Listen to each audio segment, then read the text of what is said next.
जय श्री कृष्णा। श्रीमद् भागवत गीता में हम लोग 6ठे अध्याय तक सुन चुके हैं। 6ठे अध्याय तक भगवान श्री कृष्ण आत्मा के विषय में पूर्ण रूप से बता चुके हैं।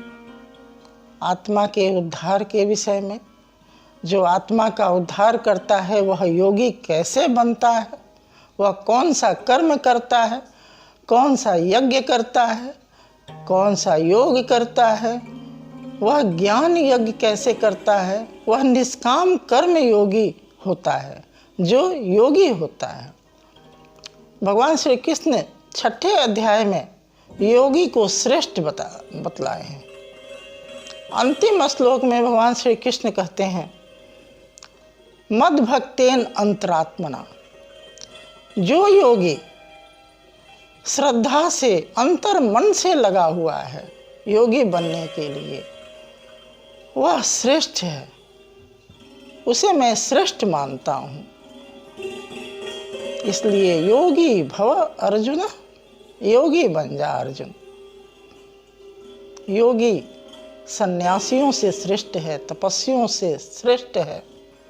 निष्काम कर्म योगी बन जा, भगवान श्री कृष्ण कहते हैं।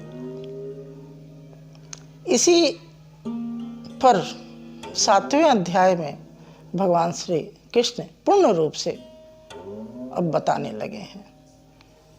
जो योगी बनता है उसे कुछ न कुछ जानने की व्यग्रता हमेशा रहती है।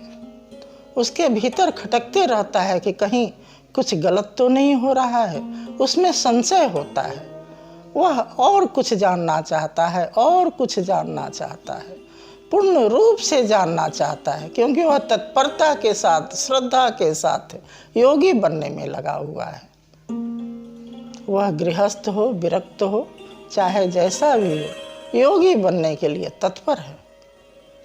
भगवान श्री कृष्ण 7वें अध्याय में पूर्ण रूप से अर्जुन को योगी बनने के लिए बताने लगे हैं।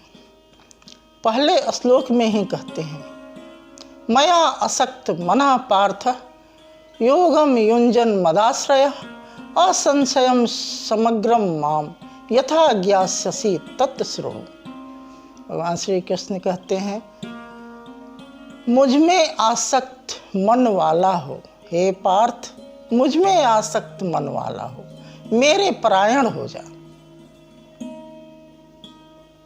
संशय रहित होकर मेरी विभूति, मेरे बल और ऐश्वर्य के विषय में तू सुन, उसे मैं तुम्हें कहूँगा, वह तुम सुन।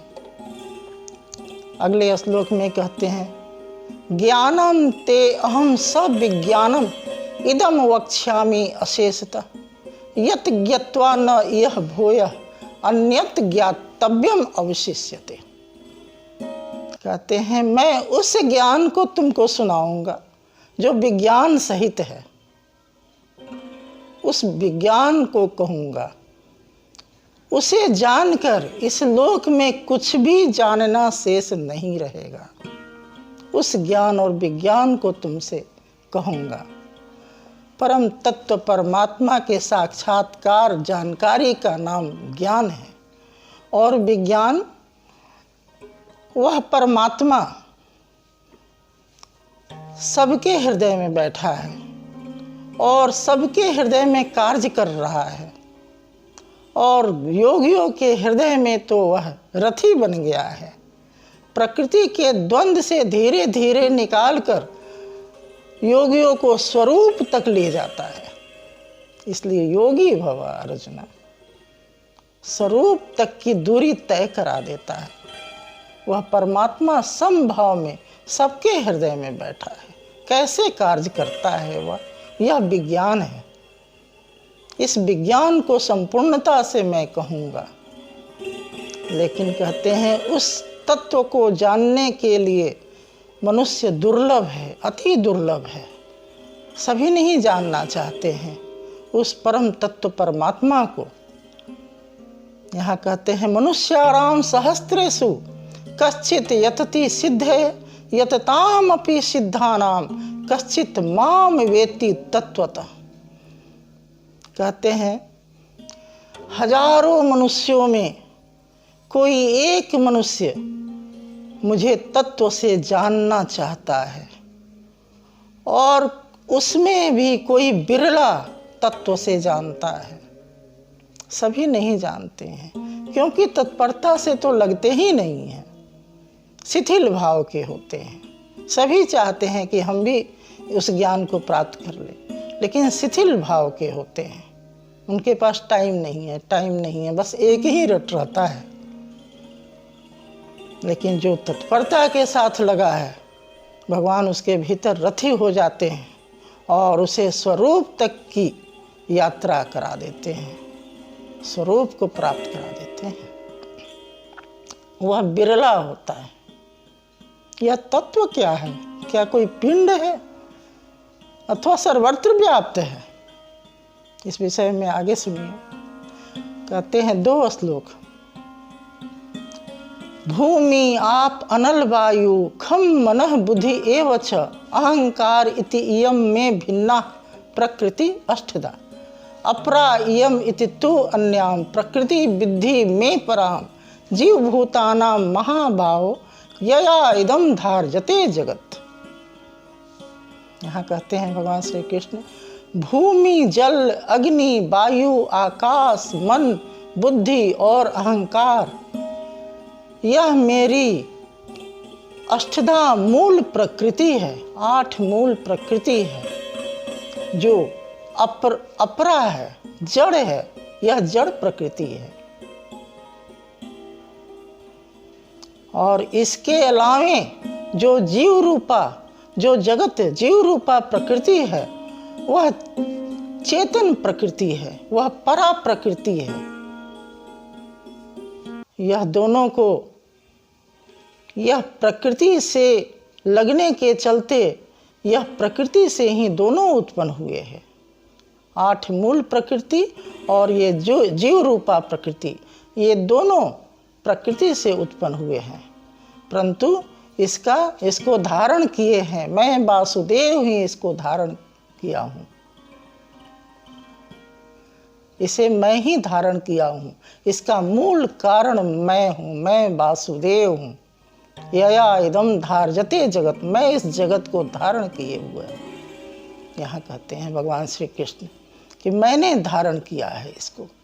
इत दोनोनी भूतानि सर्वाणि इति उपधारय अहम कृत्सन्य जगतः प्रभवः प्रलय तथा। कहते हैं इन दोनों प्रकृति, ये दोनों प्रकृति से हैं, दोनों को सर्वाणि इति उपधारय, ये दोनों प्रकृति से उत्पन्न हुए हैं, लेकिन इसे मैं धारण किया हुआ। इस जगत को उत्पत्ति और प्रलय का कारण मैं हूँ। जगतः प्रभवः प्रलयः तथा, उत्पत्ति और प्रलय का कारण मैं हूँ, अर्थात मूल कारण मैं हूँ। ये प्रकृति के साथ जीव रूपा लगकर प्रकृति ही हो जाती है, लेकिन इसको धारण मैं करता हूँ और इसका मूल कारण मैं हूँ, मेरे अलावा कुछ भी नहीं है। अगले श्लोक में कहते हैं, मतः परतरम न अन्यत् किंचित अस्ति धनंजय मयि सर्वम इदम प्रोतम सूत्रे मणि गड़ाह इव। भगवान श्री कृष्ण यहाँ कहते हैं, बल देकर कहते हैं, मेरे सिवा किंचित मात्र भी कोई वस्तु नहीं है, सब में मैं हूँ। जिस प्रकार सूत्र मड़ियों में गूथा हुआ होता है, ठीक उसी प्रकार इस जगत के सभी वस्तु मुझ में गूथा हुआ है, मुझसे अलग कुछ भी नहीं है। सूत्रे मणि गड़ाई, सूत्र में जिस तरह मणि माला गूथा हुआ रहता है धागा में, ठीक उसी प्रकार मैं गूथा हुआ हूँ इस जगत के सभी ये में। मैं ही उत्पत्ति भी करता हूँ और उसका प्रलय भी करता हूँ, मैं मूल कारण हूँ। भगवान श्री कृष्ण अपने प्रभाव को यहाँ बताने लगे हैं 7वें अध्याय में। इसलिए तत्परता के साथ उस परमात्म तत्व को जानने के लिए हम लोग लग जाएं। लग जाने का विधान है, कोई तरह की बहानेबाजी न करें। हार गए तो स्वर्ग तक जाएंगे और जीत गए तो अमृतत्व को प्राप्त कर लेंगे। हतो वा प्राप्यसे स्वर्गम जित्वा वा भोक्ष्यसे महीम। इसलिए गीता का ज्ञान जरूर सुने। मैं भरसक प्रयास करती हूँ कि हमारे सभी जो भी साथी हैं, संगी हैं, वो जरूर सुने। एक दूसरे को सुनाते हुए हम आगे बढ़ें। इसी में हमारा अहेतु की कृपा हम पर भगवान कर देंगे। हरि ओम तत्सत, हरि ओम तत्सत, हरि ओम तत्सत।